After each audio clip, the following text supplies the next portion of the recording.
This is the Sakar Murli of the 21st of December 2024. Essence. Sweet children, first make effort on yourselves to earn a true income, and then inspire your friends and relatives to do the same. Charity begins at home. Question.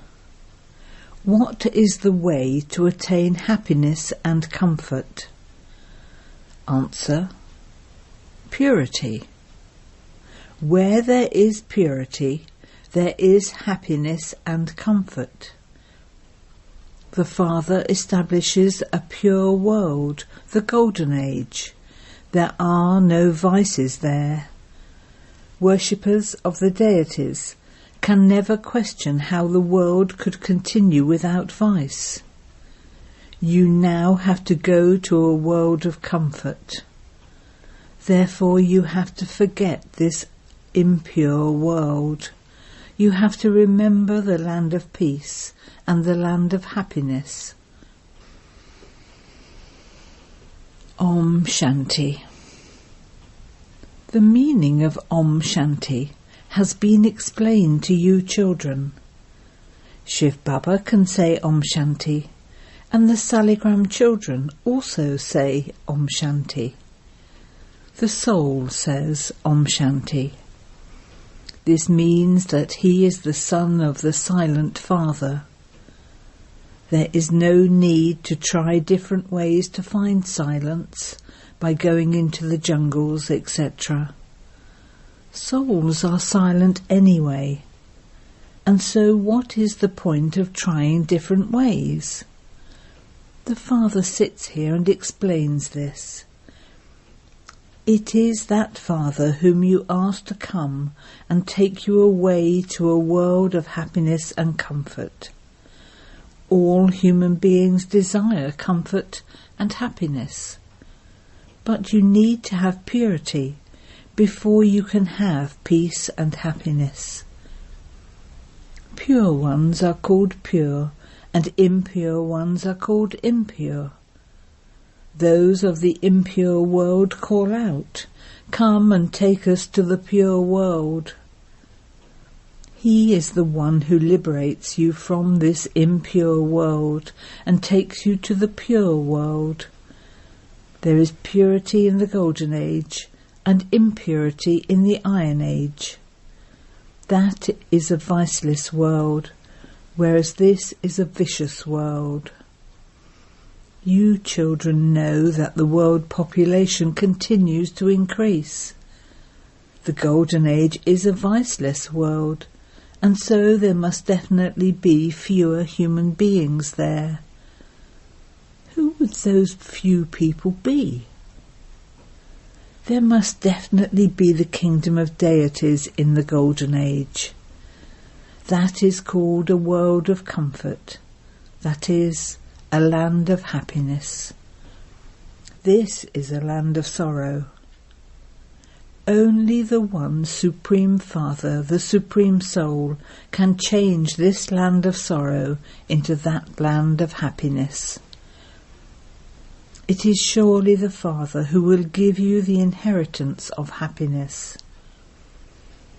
That Father says, "Now forget this land of sorrow and remember the land of peace and the land of happiness." This is called Man Above. The Father comes and gives you children the visions of that land of happiness. He inspires the destruction of this land of sorrow and takes you to the land of peace. You have to understand this cycle. You have to take 84 births. Those who go first into the land of happiness first are the ones who take 84 births. By simply remembering this much, you children can become the masters of the land of happiness. The Father says, "Children, remember the land of peace, and then remember your inheritance. That is, remember the land of happiness." Firstly, you go to the land of peace, and so you should consider yourselves to be the masters of that land of peace, Brahman. You will continue to forget this world if, while walking and moving around, you consider yourselves to be residents of that place. The Golden Age is a land of happiness, but not everyone can go to the Golden Age. Only those who worship the deities will understand these things. This study that the true Father teaches is your true income. All the rest are false incomes. The true income is that of the imperishable jewels of knowledge, whereas perishable wealth and property is a false income. Since the Copper Age onwards, you have been earning false incomes. The reward of this true, imperishable income starts at the beginning of the Golden Age and finishes at the end of the Silver Age. That is, you experience the reward for half a cycle. Then the false income begins, through which you experience temporary happiness. Only the ocean of knowledge gives you these imperishable jewels of knowledge. The true Father enables you to earn a true income. Bharat was a land of truth, and it has now become a land of falsehood. No other land can be called a land of truth and a land of falsehood. God, the Emperor, the Truth, is the creator of the land of truth. God the Father is the true one. All others are false fathers. In the Golden Age you have true fathers, because there isn't any falsehood or sin there. This is a world of sinful souls, whereas that is a world of charitable souls. Therefore, you now need to make a lot of effort to earn this true income. Those who earned this income in the previous cycle will do so again.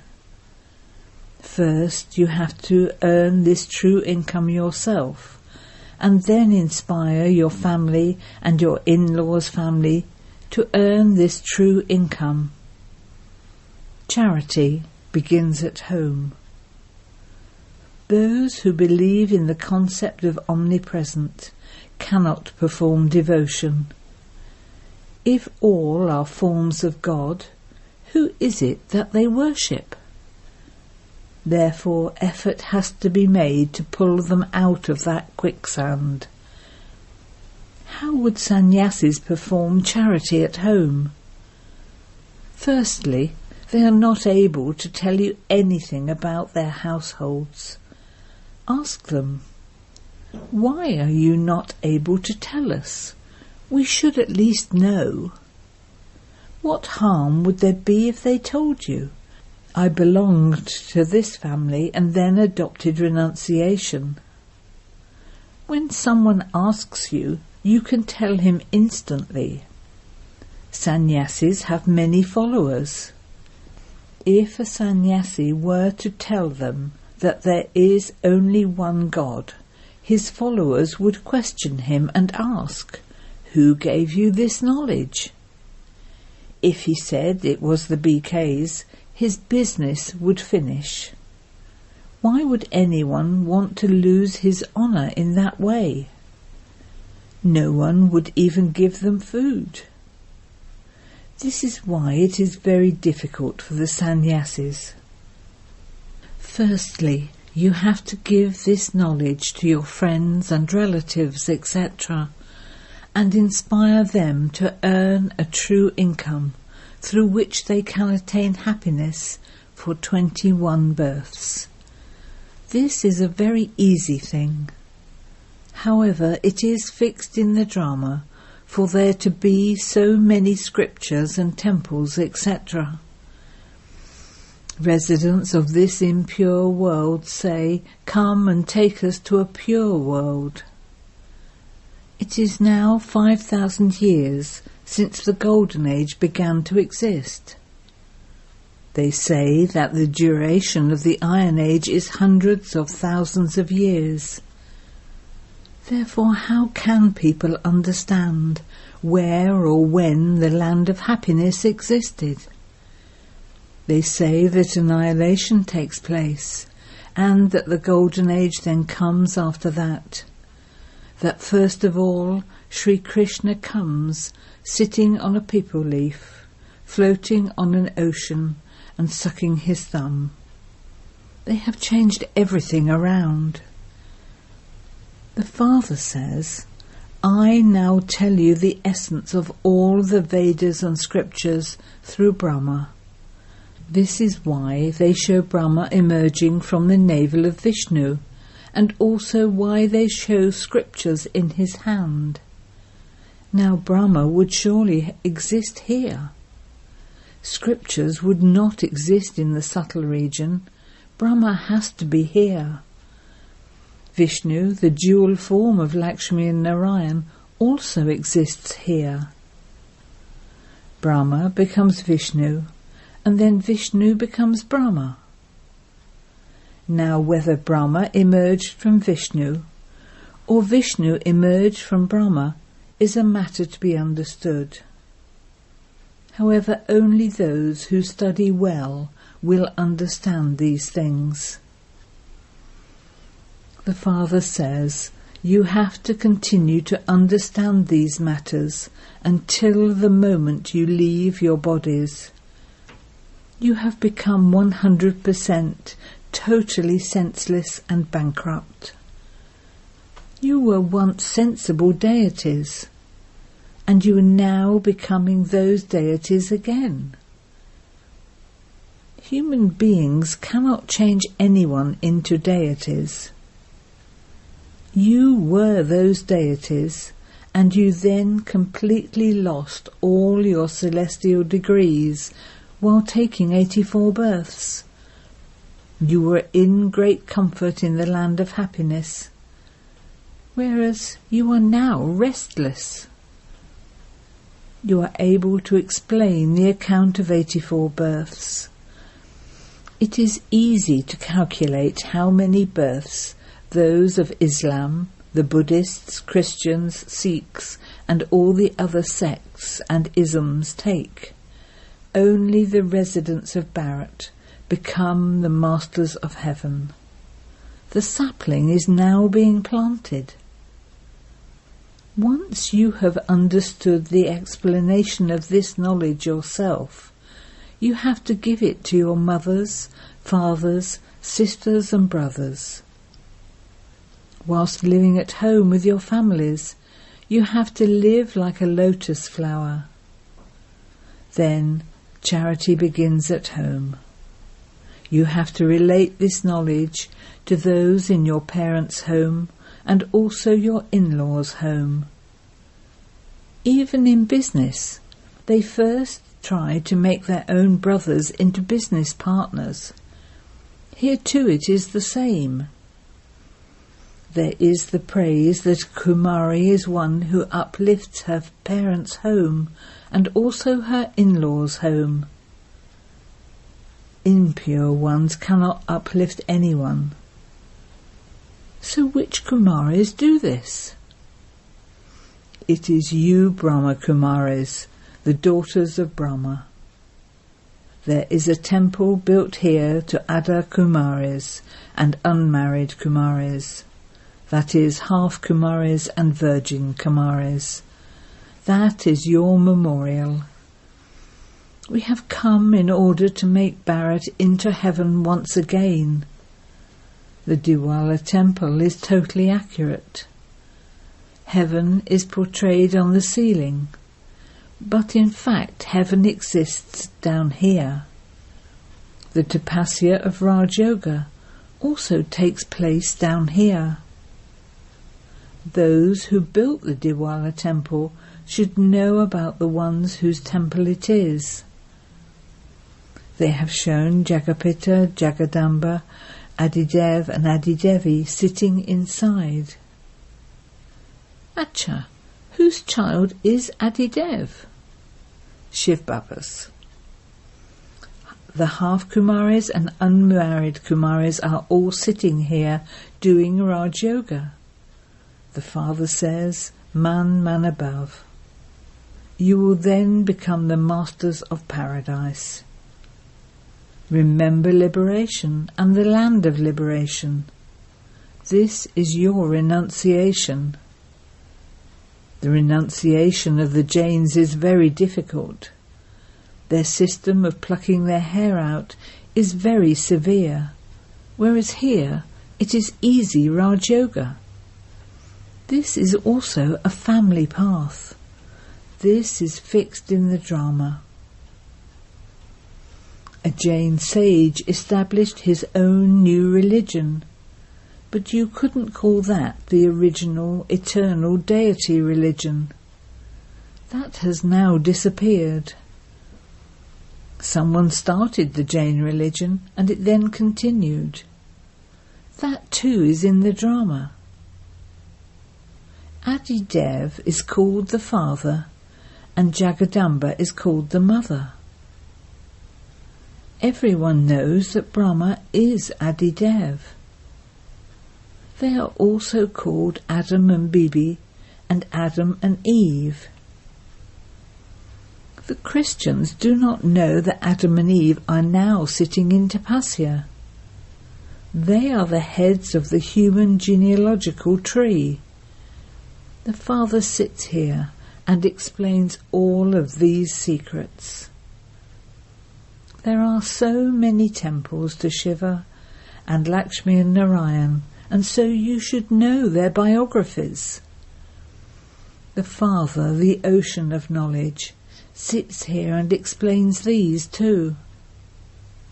It is the Supreme Father, the Supreme Soul, who is called knowledgeful, the ocean of knowledge, and the ocean of bliss. None of the sages or holy men, etc., knows the praise of the Supreme Father, the Supreme Soul. They just say that God is omnipresent. And so whose praise is it that they sing? Because they don't know God, they themselves say Shiva Hum. I am Shiva. Otherwise, the praise of the Supreme Soul is so great. He is the seed of the human world tree. The Muslims too say, Buddha, God, created us, and we are therefore his creation. The creation cannot give this inheritance to the creation. No one understands that the creation receives this inheritance from the Creator. That seed is the truth and the living being. He has the knowledge of the beginning, the middle and the end of the world. The knowledge of the beginning, the middle and the end cannot be in human beings. It can only be in the seed. The seed is living, and so he must surely have all of this knowledge.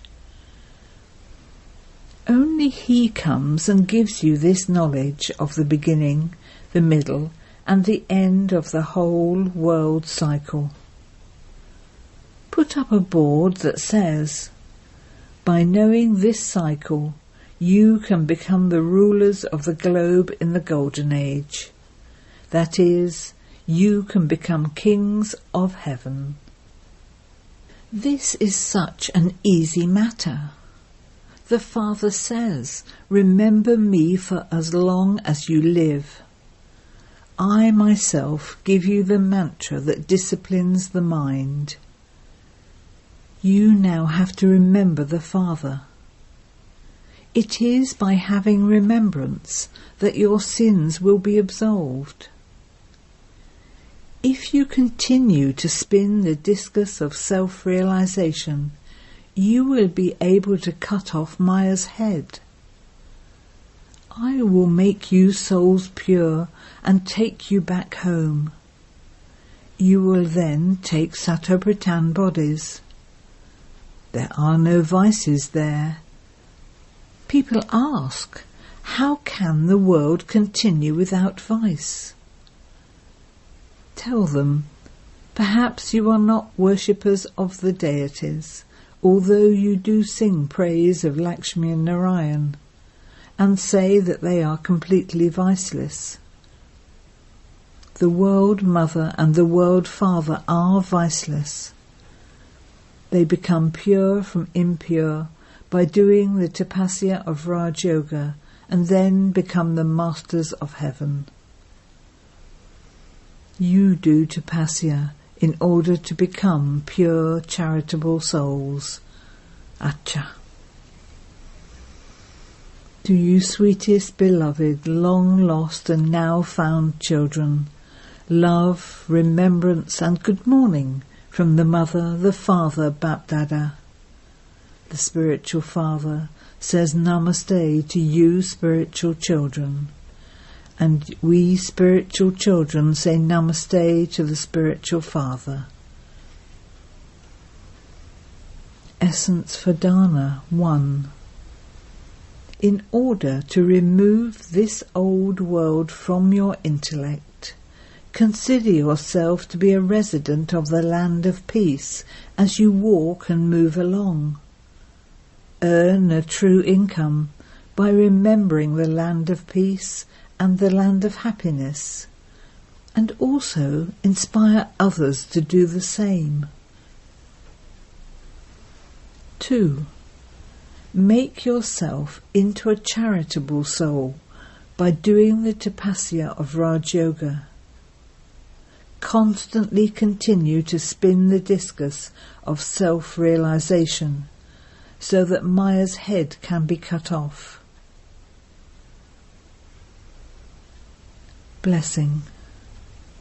May you become wealthy and constantly experience contentment with the feeling of being full. The wealth of self-sovereignty is this knowledge and the virtues and powers. Those who have a right to self-sovereignty with all of these types of wealth are constantly content. They have no name or trace of any lack of any attainment. To be ignorant of any limited desires is known as being wealthy. They would constantly be bestowers, never beggars. They have a right to constant, unbroken, happy and peaceful self-sovereignty. No type of adverse situation can break their unbreakable peace.